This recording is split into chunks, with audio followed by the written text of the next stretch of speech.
You're listening to the Art of Making Home podcast with Sandro Stefanucci of Abstract Homes. He is a builder with over 37 years of experience in the industry. This series shows you the construction industry from the contractor's perspective. In addition, we will be discussing challenges that we have encountered and what other industry professionals can learn from those stories. We'll be covering such topics that many people do not consider before building, like what your property can allow. Is your property located on a steep hill? What will your municipality enable you to construct? It might not be as cut and dry as you think. So let's get the conversation started.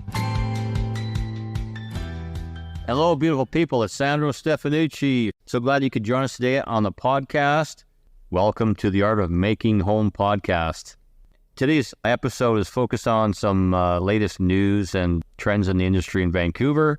We're going to be highlighting, maybe some of the stuff the City of Vancouver has been doing to expedite approvals process for permitted housings or the lack of. This is going to be more a conversation with my lovely wife, Cheri, who decided to join me on the podcast today. We're going to be discussing this topic. I might have opinions, very strong opinions on the what we're seeing so far and being in the newspaper and in articles, what's going on. So let's dive into it. Thanks, Cheri, for joining me today. Well, thanks for having me, Sandro.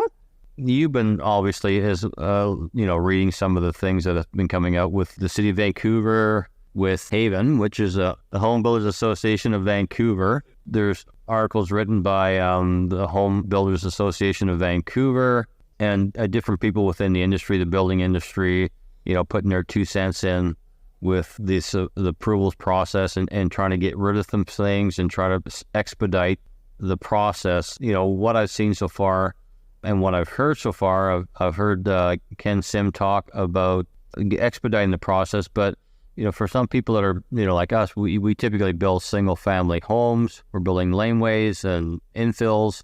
We don't necessarily fit what their mandate is as far as expediting. What process are you going to expedite and how are you going to do it? They're talking about making it quicker, but what they're looking at, from what I can tell, they're using a bunch of jargon that I don't understand. But I think they're trying to get rid of or trying to make the process better for multi-units, social housing. I think they're just using that as an excuse. There's a lot of homeless here, as everybody knows, and they're trying to get people in buildings and stuff like that. So, and they're trying to get them quicker inside and expedite those types of projects. So what I see is that the single-family homes, laneways, infills, the process is not going to change there. If it does, it'll be years down the road before that ever happens, if it does happen. So what do you think, in your opinion, Cheri, what you see happening and what they're talking about? What do you feel is the way that it's going to go, say, for single families, for us, the builders out there that are actually building single family stuff and wanting to get the process done quicker than 8 months to a year or longer in some cases, so we can actually just build a regular single family home?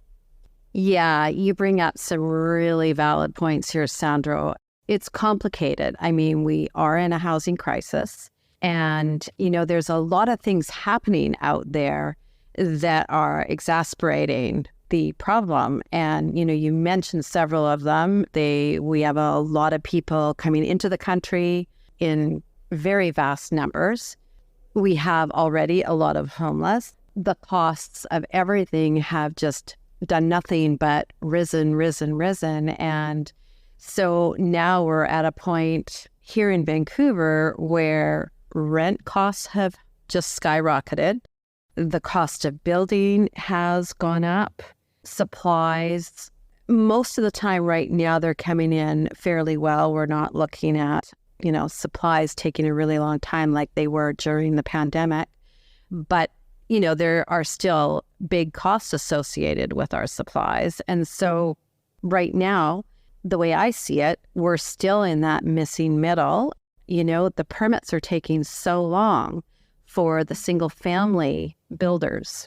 And so, there's a lot of problems associated with that because it takes a while to have your plans drawn up.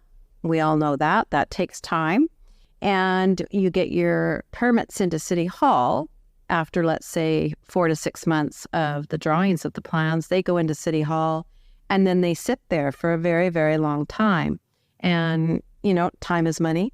People are waiting to get into a home, whether it be a laneway, an infill. It's really making a simple project go 3 years when it could be a year and a half. And that's a lot, when there aren't enough homes to go around. Yeah, and now we're in a climate of interest rates climbing and maybe even going up higher. So, say we as builders, say X amount of dollars to build, say we're going to be doing a home and the person's got to finance it. Well, it's going to take, they've got the finance in place, but it's going to take over a year by the time you finally get start the drawing process. And by the time you get the permit, a whole lot can change in a year, right? Yeah. So they're not doing anything for affordability as I can see. I can't see them. This affordability thing is just nonsense. I think they're using the wrong verbiage to describe the issues that we have here. They don't talk about the fact that they charge so much, your development fees, this fee, that fee, every other fee, the percent, what we pay for, for permits and so forth is ridiculous. They can lower the costs to make that more. They can just lower the cost so that's not the end user is not paying as much for a home, right? They can get rid of quite a few costs actually in the process. I see it very complex. I don't think the departments aren't talking to each other, right? And it's almost like we talked earlier in other podcasts about collaboration and having a team together when you're building a home. And I think they really need to maybe think about collaborating together with the different departments there. So it's a streamlined process and things can actually get done quicker rather than sitting on somebody's desk because they're waiting for somebody to do something and maybe that person doesn't even know that they need to do it. Also, I've seen, and I know this for a fact, that the plan checkers aren't what they used to be. People don't realize that plan checkers are typically, it's an entry-level job. And I could never figure that one out for somebody coming into the city and they're telling builders how to build. They just got out of school. They've never built something. They've never even real life looked at the plan. So I'm finding some real issues with that. They can't make calls. I've seen that, which is a bad thing because they're not making calls when they could be making calls on certain things, but they have to wait for a supervisor now to make that call. So they're afraid of making mistakes. So I could sit on that supervisor's desk for a long time. Something that could be answered within an hour is taking 2 to 3 weeks, maybe even longer at some points. And I know this for a fact because I phoned and asked what the problem was. And that's what it was. We're waiting for a supervisor to give them an answer on a very simple question or, that we had to deal with. So I'm going to get off my rant. Yeah, well, I want to go back in time a little bit here because I remember when we first started building and we built our first house in 1987 when you could take a set of plans into City Hall and you would sometimes get your permit that same day.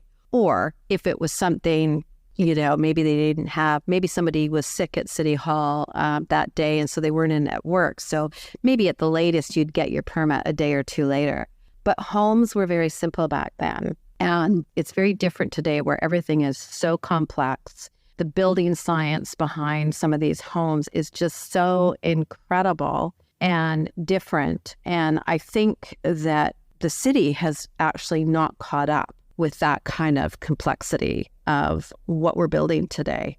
And I think that, when you're saying about the plan checkers and maybe they don't have the education to match what it is they're trying to do, I think there may be a disconnect in there, but no fault to their own. They're hired for this job and in a lot of cases they're doing the best they can, but it's the whole environment, I think, that is broken and really needs to be remapped for today's building. What we talked about earlier, though, the system. Mm-hmm. System is broken and they're just throwing things at it that are not working. Yeah. And they're not saying that it's not working.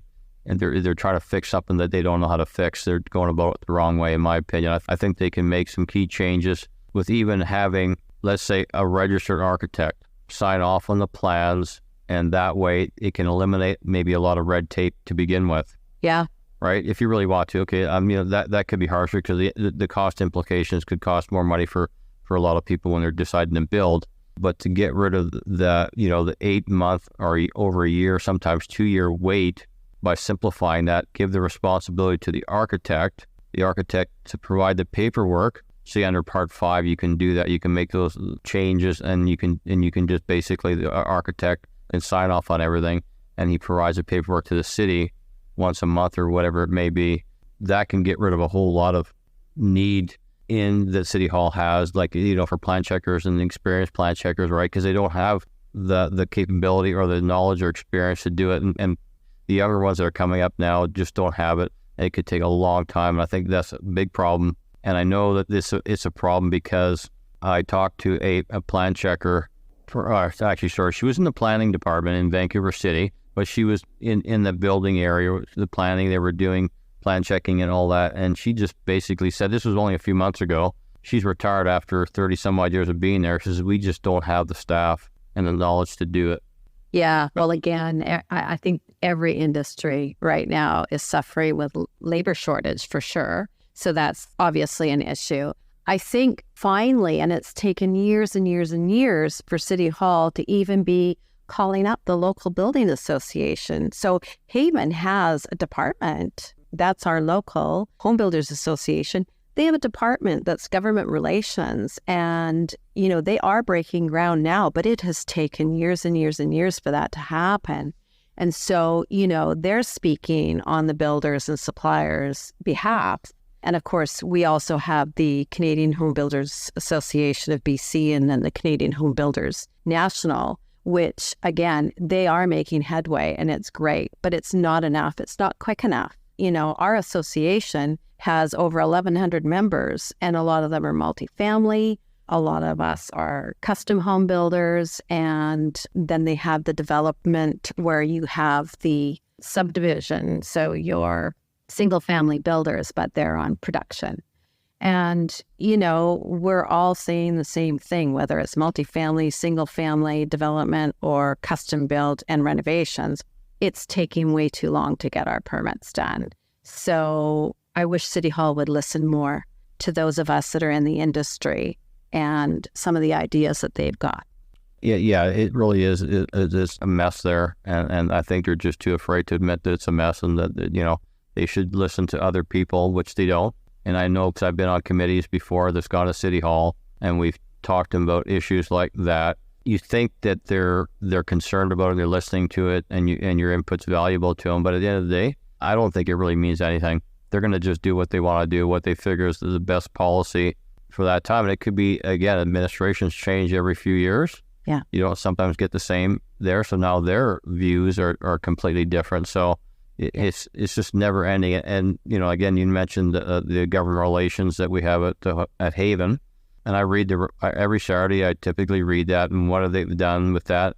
In my eyes, I see very little progress with the attitude to the city, especially Vancouver, with changing or, expediting the process or making it easier.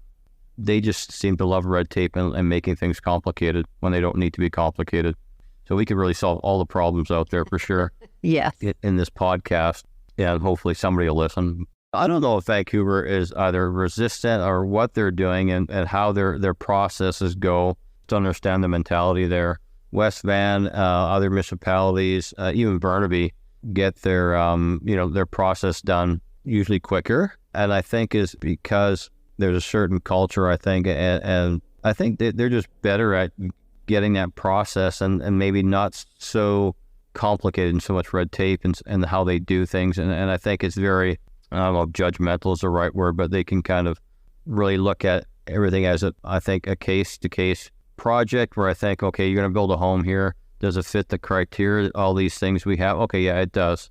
There's no bias. I think sometimes there's some bias in the planning department and houses. I feel that way. It's just a hunch that I feel that way with it, what they've done. But yeah, I think, I think Kelowna is they tried Chat GPT on there and they could get a permit done in 5 minutes. Yeah, I think it's coming. I think that they will start turning to that just simply because they have to.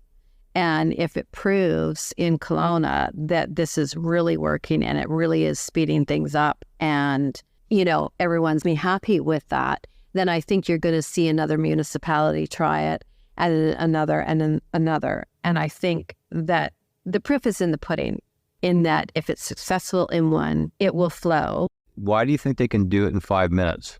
My theory is that there's no bias. If you're a plan checker, more than likely you're living, say Vancouver, and you're living in a particular area, and you know this particular house is going in that area, which brings me to, you could be a little biased about that, and you could be putting roadblocks up where you don't necessarily be roadblocks. And I know that to be a fact. I just read an article today, and it's somewhere in BC, that the builder sued the city because he felt that they were actually putting roadblocks up for this project. And it was found that there was 2 plan checkers in there that actually were delaying the project for biases that they should have not introduced into that. And he was awarded like $5 million. So anyways, I want to thank my special guest, my wife, Cheri, for joining us on the podcast today. So thanks again, guys, for listening. You can get us on Spotify, Apple Podcasts, or wherever you get your podcasts. Cheri, you have anything to say? Oh, just thank you for having me. It was just great to be part of the conversation. Yeah, awesome. Thank you. Thank you so much for listening to another episode of The Art of Making Home with Sandro Stefanucci from Abstract Homes. Make sure you keep following every episode to learn his advice about the building industry here in the Lower Mainland. He will have great tips on following episodes when it comes to building or renovating your home. Make sure to follow us on Spotify, Google Podcasts, and of course, Apple Podcasts, so you don't miss his latest construction advice. If you want more information on Abstract Homes, all you have to do is go to their website, abstracthomes.com. Talk to you next time.